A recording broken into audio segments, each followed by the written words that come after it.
kelebihan dari model jaring laba-laba yang pertama, penyeleksian tema sesuai minat akan memotivasi anak untuk belajar. Yang kedua, memudahkan guru yang belum berpengalaman sebab memudahkan dalam perencanaan. Nah, jadi yang tadi kan yang pertama temanya sesuai minat. Jadi si anak itu akan ketika dia belajar sesuai apa yang dia inginkan akan tambah semangat. Kemudian juga ketika ada guru yang belum berpengalaman, ini sangat memudahkan sekali untuk guru dalam perencanaannya. Yang ketiga, memberikan kemudahan peserta didik dalam mengaitkan kegiatan-kegiatan dan ide-ide yang berbeda. Nah, selain kelebihan, di metode ini juga ada kekurangan dari metode jaring laba-laba. Yang pertama, kesulitan dalam menyeleksi tema-tema. Mungkin karena kalau muridnya banyak akan menyulitkan guru untuk menyeleksi berbagai tema atau minat yang mereka miliki. Yang kedua, cenderung merumuskan tema yang dangkal. Tentunya seorang guru akan mengambil tema yang paling sering banyak diminati oleh siswa. Yang ketiga, guru lebih memusatkan perhatian pada kegiatan daripada pengembangan konsep. Nah, yang ketiga selanjutnya ada model pembelajaran keterhubungan. Model pembelajaran keterhubungan ini didasari pada anggapan bahwa butir-butir pembelajaran dapat dipayungkan pada ide mata pelajaran tertentu. Contohnya, guru menggabungkan konsep bahasa Indonesia dengan konsep kata dasar, tentang kata dengan konsep kata dasar, awalan, akhiran, imbuhan, dan yang lainnya. Kemudian, ada kelebihannya juga, kelebihan dan kekurangan. Kelebihan yang pertama itu, guru dapat melihat seluruh gambaran dan kemampuan atau indikator yang digabungkannya.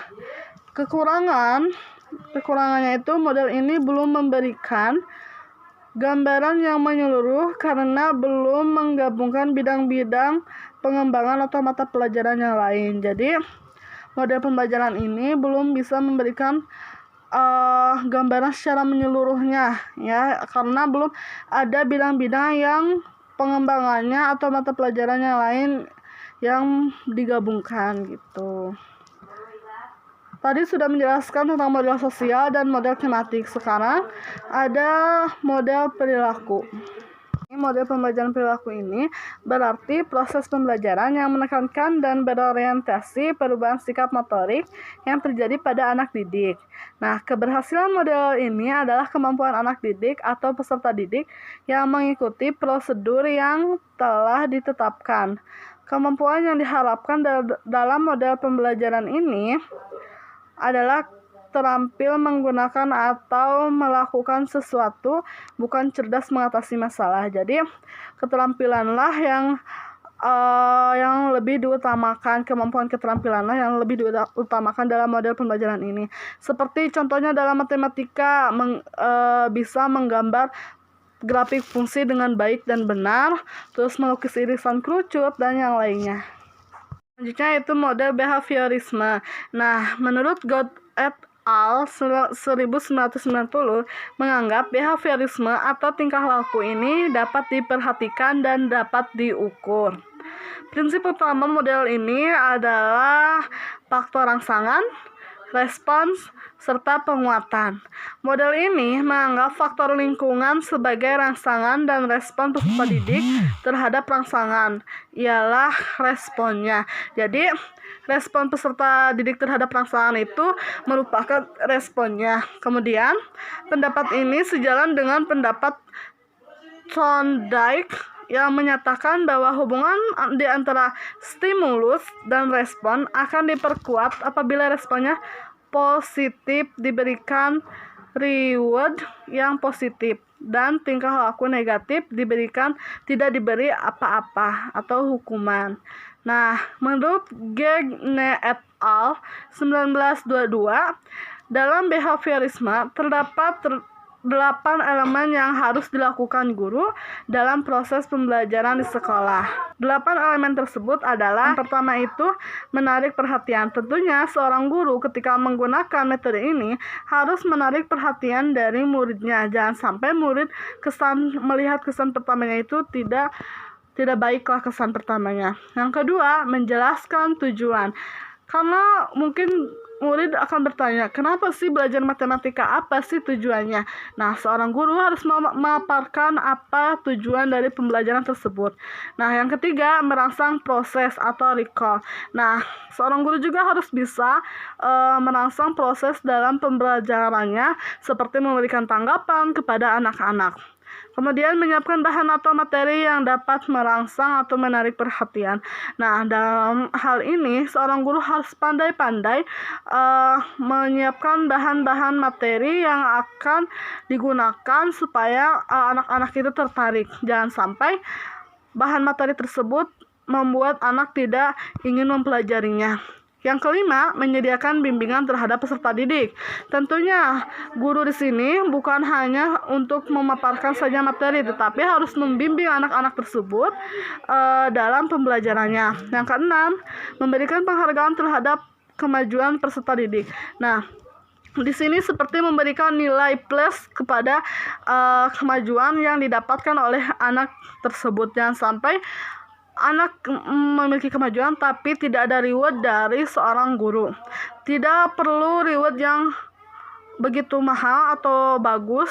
Hanya dengan ucapan atau dengan nilai saja murid akan merasa senang. Kemudian yang ketujuh, mengembangkan pengetahuan dan kepandaian yang telah dimiliki peserta didik. Nah, di sini seorang guru harus membantu siswanya untuk mengembangkan kepandaian apa yang mereka miliki.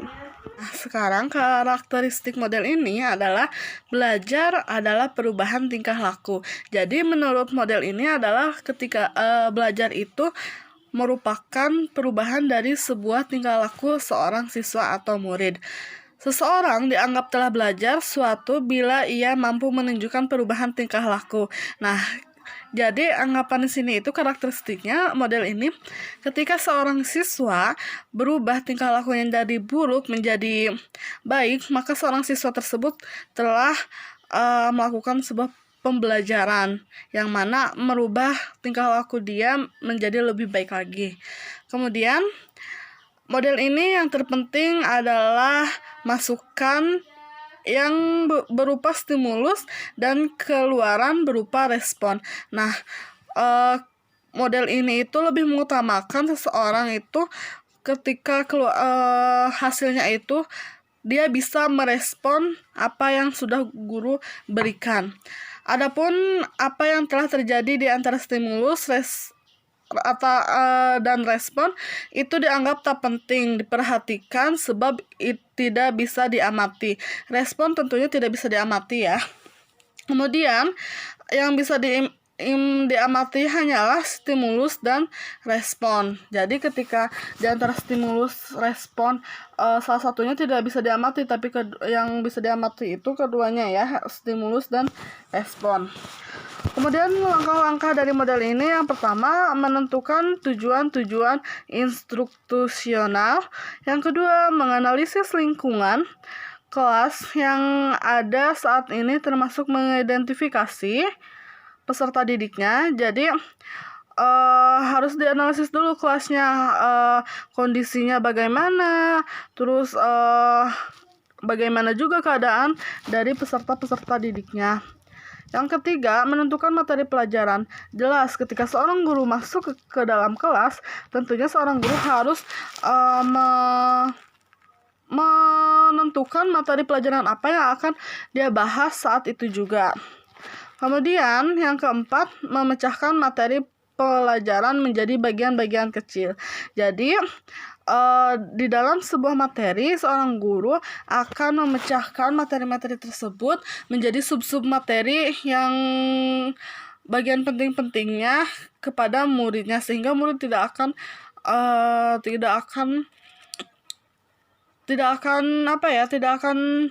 mungkin tidak akan pusing melihat materi yang begitu banyak kalau kita sudah dibagi-bagi ke sub-subnya. Yang kelima, menyajikan materi pelajaran. Tentu pasti akan menyajikan materi pelajaran. Yang keenam, memberikan stimulus yang mungkin berupa pertanyaan, tes, latihan, dan tugas. Nah, itu ya. Yang ketujuh, mengamati dan mengkaji respon yang diberikan. Nah, kita lihat ketika kita sudah menjelaskan bagaimana respon dari si anak dan bagaimana tanggapannya, dan kita harus bisa mengevaluasinya ya. Bukan mengevaluasi, tapi harus bisa memberikan kesan terbaik untuknya. Yang kedelapan, memberikan penguatan positif atau negatif.